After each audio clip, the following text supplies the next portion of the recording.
सब कुछ खत्म होने वाला है। बिल्कुल सही। गोल चलता रहेगा। ठीक है। नमस्कार, सत श्री अकाल, खुशामदी। एक बार फिर से आप सभी का स्वागत है मार्वलस हिंदी के इस नए एपिसोड में, जिसमें हम बात करने वाले हैं लोकी सीजन 2 के एपिसोड 1 की एंडिंग के बारे में और साथ ही पोस्टमार्टम करेंगे उन पॉइंट्स का जो हमें एपिसोड में दिखाई दिए, और वो सिर्फ इस एपिसोड के लिए ही नहीं बल्कि आगे के एपिसोड्स के लिए भी काफी इंपॉर्टेंट हो सकते हैं। समझ रहे हो? वैसे हम आपके लिए फर्स्ट एपिसोड का एक डिटेल वीडियो भी लेकर आए थे, और अगर ये आपसे मिस हो गया है तो आप नीचे दी गई लिंक पर क्लिक करके उसे देख सकते हैं और डिटेल में पता कर सकते हैं कि आखिर उस एपिसोड में हुआ क्या था। पर अभी के लिए मैं एक बार फिर से शॉर्ट में फर्स्ट एपिसोड की कहानी आपको बता देती हूँ। चलो भाई। तो होता यूं है कि लोकी को पता चलता है कि वो टीवीए के अंदर ही पास्ट, प्रेजेंट और फ्यूचर में लगातार टाइम स्लिप कर रहा है। इस सब की शुरुआत होती है जब सिल्वी उसे टाइम डोर से पास्ट के टीवीए में धक्का दे देती है, जहां उसे कोई नहीं पहचानता और टाइम कीपर्स उसे पकड़ने की कोशिश करते हैं। पर प्रेजेंट टीवीए में लोकी मोबियस और B-15 से एक बार फिर मिलता है और वो मोबियस को ही हू रिमेन्स के बारे में और उसके मारे जाने के बाद आने वाले खतरों के बारे में बताता है, जिसके बाद टाइम स्लिपिंग की प्रॉब्लम को सॉर्ट आउट करने के लिए लोकी और मोबियस टेक्नीशियन ऑरबोरस या फिर ओबी के पास जाते हैं।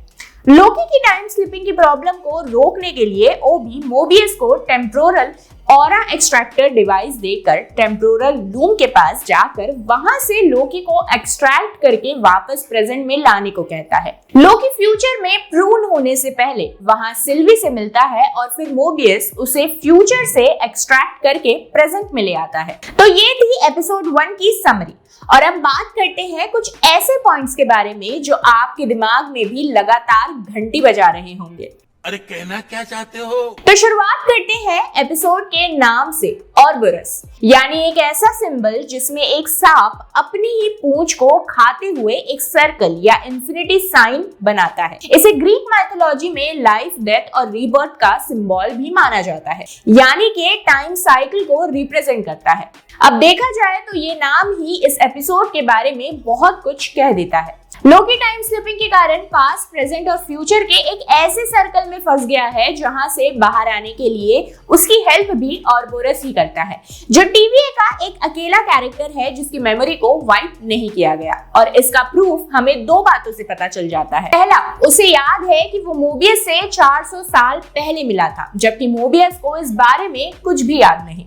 और दूसरा, जब मोबियस और लोकी रिपेयर एंड एडवांसमेंट डिपार्टमेंट में जाते हैं और लोकी वहां से टाइम स्लिप के कारण पास्ट में जाकर ऑरबोरस से मिलता है और उसे टाइम स्लिप की अपनी प्रॉब्लम के बारे में बताता है, तब पास्ट के ओबी को बताई हुई सारी बातें प्रेजेंट के ओबी की मेमोरी में आ जाती है, जिसका सिंपल सा लॉजिक है कि बीच के इस टाइम में उसकी मेमोरी के साथ कोई छेड़छाड़ नहीं की गई है। वैसे अगर हमारा ये लॉजिक सही है तो ऑरबोरस भी टाइम को ही रिप्रेजेंट कर रहा है। ऐसे में यदि उसके साथ अगर कोई मेमोरी वाइप जैसी हरकत हुई तो टाइमलाइन में रहने वाले बाकी लोगों के साथ क्या होगा, जरा सोचिए। अब सेकंड मेजर पॉइंट कि जब एपिसोड की शुरुआत में लोकी टाइम डोर से टीवीए के पास्ट में आता है तो उस समय कैंग ही था जो वहां रूल कर रहा होता है, और जगह जगह उसके बड़े बड़े स्टैचूज देखकर इस बात को समझना कोई बड़ी बात नहीं है। पर बड़ी बात यह है कि अगर कैंग तब रूल कर रहा होता है तो उस समय टाइम कीपर्स की तो कोई जरूरत ही नहीं होगी,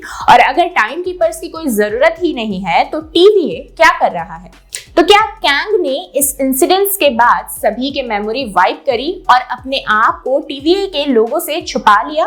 क्योंकि पास्ट में तो वॉर रूम में भी कैंग की मूर्तियां थी जो प्रेजेंट में कवर कर दी गई थी, और इसका जवाब है हाँ, क्योंकि लोकी जब कैसी से फ्लोर पर लगे उस निशान के बारे में पूछता है तो कैसी उसे सिर्फ इतना ही कहता है कि ये निशान यहाँ काफी समय से है, और वो यहाँ कैसे आया इस बारे में उसे कुछ भी नहीं पता होता। अब आते हैं एक और इम्पोर्टेंट क्वेश्चन पर, और वो ये कि आखिर लोकी को टाइमलाइन से प्रून किसने किया? वहां सामने लिफ्ट में सिल्वी है जो कहती है यहाँ तो तुम हो, पर दोस्तों यहाँ ये तुम कौन है? क्या वो ये क्वेश्चन लोकी से कर रही है?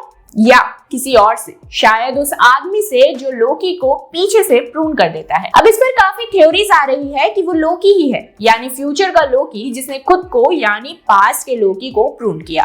और इसकी बहुत पॉसिबिलिटीज भी है क्योंकि वो पास्ट में उस लाइफ को जी चुका है, तो उसे पता होगा कि एग्जैक्टली पास्ट से आया लोकी उसे कहां मिलेगा। पर क्या वो लोकी ही है? और अगर वो लोकी ही है तो क्या लोकी और सिल्वी फ्यूचर में एक साथ मिलकर ही हू रिमेन्स से या उसके वेरिएंट से लड़ रहे हैं? क्योंकि एक बात तो क्लियर है कि फ्यूचर TVA की सिचुएशन को देखकर साफ साफ अंदाजा लगाया जा सकता है कि टाइमलाइन की ब्रांचेस बनना अभी तक खत्म नहीं हुआ है। या फिर जरा सोचिए कि क्या वो फ्यूचर का मोबियस भी हो सकता है? इस बात के भी फुल चांसेस हैं क्योंकि ही हू रिमेन्स के मर जाने के बाद जो जंग के हालात हैं उसमें उनकी मेमोरी वाइप कौन करेगा? मतलब मोबियस को सब पता है। दूसरा पॉइंट ये कि प्रेजेंट में मोबियस और लोकी ये ही दो ऐसे लोग हैं जिन्हें पता है कि लोकी अपने प्रूनिंग स्टिक के बिना ही टाइम स्लिप हुआ है।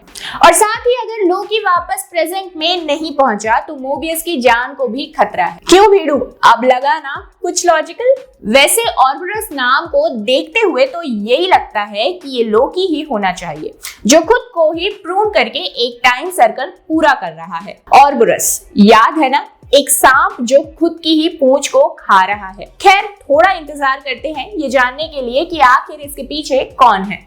अब सबसे कंफ्यूजिंग पार्ट, क्योंकि ये सब जो हो रहा है ये एक टाइम लूप में है, मतलब जहां पर सब एंड हो रहा है वहीं से सब एक बार फिर से शुरू हो रहा है और ये सर्कल बार बार रिपीट हो रहा है। और इसीलिए कैंग ने सिल्वी को खुद को मारने दिया ताकि सर्कल एंड हो, फिर से एक नया टाइम सर्कल स्टार्ट भी हो। अब मतलब तो यही हुआ क्योंकि ऑर्बरस में एंड ही बिगिनिंग भी है। पर अब की बात बहुत पॉसिबल है कि लोकी ही हू रिमेन्स के इस प्लान को समझ गया हो कि ये ही हू रिमेन्स ही है जो बार बार ये सेम टाइम सर्कल क्रिएट कर रहा है जिसमें TVA बनता है, फिर एंड होता है और फिर से बनता है ताकि एक बार फिर से एंड हो सके।